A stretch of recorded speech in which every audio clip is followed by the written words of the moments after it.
Hey, you're about to transform how your games are going to look. Most gamers don't realize that AMD software's color settings are hidden gold. You're going to access the custom color menu, dial in perfect saturation, and apply these settings globally for every game or per game.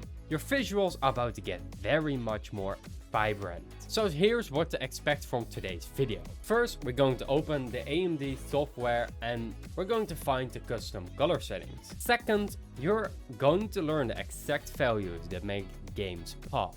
Third one, we're going to apply these settings game by game for maximum control. Let's go to the first step. Open your AMD software and then access game settings.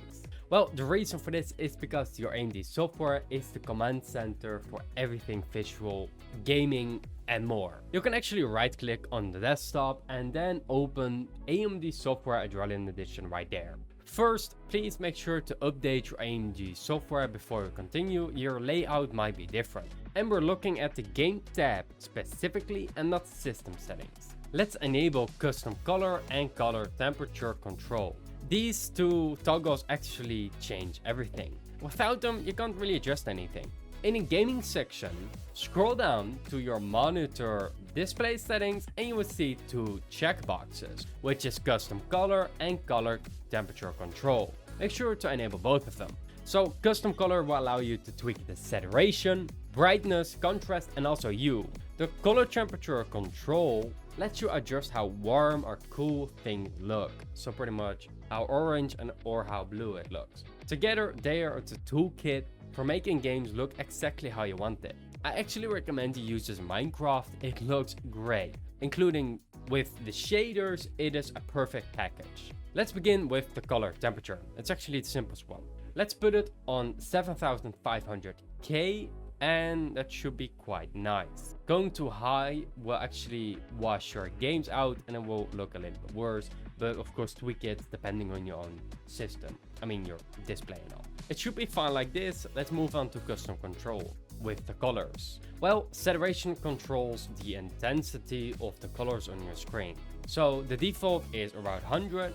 I recommend that you put it between 120 and 160. Will actually look a lot better, but make sure you tweak it depending on how you like it. I recommend that you of course start up the game to see directly inside the game how it looks like. If you put the saturation way lower, it will actually gray out and look a lot worse. If you like that aesthetic, I recommend that you take it. So the brightness actually highlights the intensity of the whiteness of your screen and it will make everything look way brighter on the screen. You could tweak around with the contrast to actually make things a little bit darker and might look a little bit better depending on which display you have. Some people have LSD, some people have AMOLED. It really just depends on which one you have. You can set the brightness to at least like 10, the contrast to 125 or 135 depending on your monitor. And also room lighting. If the lighting actually goes directly to your screen, you will actually also feel the effect of it. On a dark room, I recommend that you use 125, and if your room is very bright, I recommend that you put it on 135. The contrast will actually look a lot better because there's more brightness on your screen.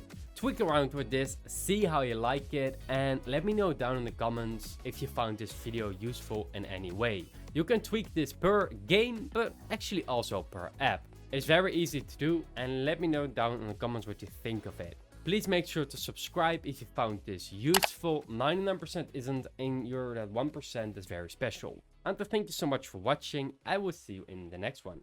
Goodbye.